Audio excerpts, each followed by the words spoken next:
PCOD ಬಗ್ಗೆ ನಾನು ಯಾಕೆ ಜಾಸ್ತಿ ಮಾತಾಡ್ತೀನಿ ಗೊತ್ತಾ? ನನಗೆ ಅದ್ರ ಪೇಯ್ನ್ ಅರ್ಥ ಆಗುತ್ತೆ. ಬಿಕಾಸ್ ನಾನು ಸಫರ್ ಪಟ್ಟಿದ್ದೀನಿ. ಮುಖದ ಈ ಭಾಗದಲ್ಲಿ ಮೊಡವೆಗಳು, ಅನ್ವಾಂಟೆಡ್ ಫೇಶಿಯಲ್ ಹೇರ್ಸ್ ಎಷ್ಟು ಫ್ರಸ್ಟ್ರೇಟಿಂಗ್ ಅಂದರೆ PCOD ಇಲ್ಲದೆ ಇರೋರಿಗೆ ಟ್ರೀಟ್ಮೆಂಟ್ ತೊಗೊಂಡ್ರೆ ಹೊರಟೋಗ್ಬಿಡುತ್ತೆ. ಇದಕ್ಕೆ ನಾವು ಏನೇ ಟ್ರೀಟ್ಮೆಂಟ್ ತೊಗೊಂಡ್ರೂ ಹೋಗಲ್ಲ. ಪ್ರಾಪರ್ ಸ್ಕಿನ್ ಕೇರ್ ರುಟೀನ್ ಮಾಡಲೇಬೇಕು. ಸ್ಲೋ ಆಗಾದರೂ ಹೋಗೇ ಹೋಗುತ್ತೆ. ಜೊತೆಗೆ ನೀವೇನು ಮಾಡಬೇಕು ಹೇಳ್ಕೊಡ್ತೀನಿ.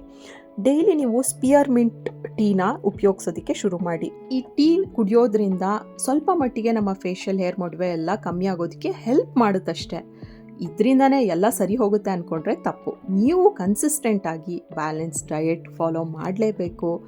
ಪ್ರತಿದಿನ ವಾಕಿಂಗ್ ಮಾಡಬೇಕು, ಮಿಸ್ ಮಾಡೋಂಗಿಲ್ಲ. ಜಂಕ್ ಫುಡ್ಡಿಗೆ ನೋ ಅಂತ ಹೇಳಿ. ಆ್ಯಂಡ್ ಸ್ಟ್ರೆಂತ್ ಟ್ರೈನಿಂಗ್ PCOD ಪೇಷಂಟ್ಸಲ್ಲಿ ಬಹಳನೇ ಇಂಪಾರ್ಟೆಂಟ್. ಅಂಡರ್ ಗೈಡೆನ್ಸ್ ಮಾಡಿದ್ರೆ ಇನ್ನೂ ಒಳ್ಳೆಯದು. ಕಣ್ಣು ತುಂಬ ನಿದ್ರೆ ಮಾಡಿ ರಾತ್ರಿ ಹೊತ್ತು ಜಾಸ್ತಿ ಫೋನ್ ನೋಡ್ತಾ ಇರಬೇಡಿ.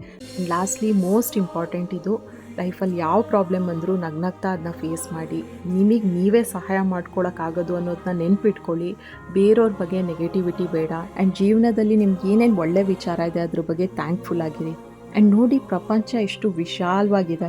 ನಾವು PCODನೇ ಪ್ರಪಂಚ ಮಾಡ್ಕೋಬಾರ್ದಲ್ವಾ? ಒಂದೇ ವರ್ಡಲ್ಲಿ ಪ್ರಾಬ್ಲಮ್ಗೆ ಸೊಲ್ಯೂಷನ್ ಬೇಕು ಅಂದರೆ ಅದು ಕನ್ಸಿಸ್ಟೆನ್ಸಿ. ಅದನ್ನ ಫಾಲೋ ಮಾಡಿ.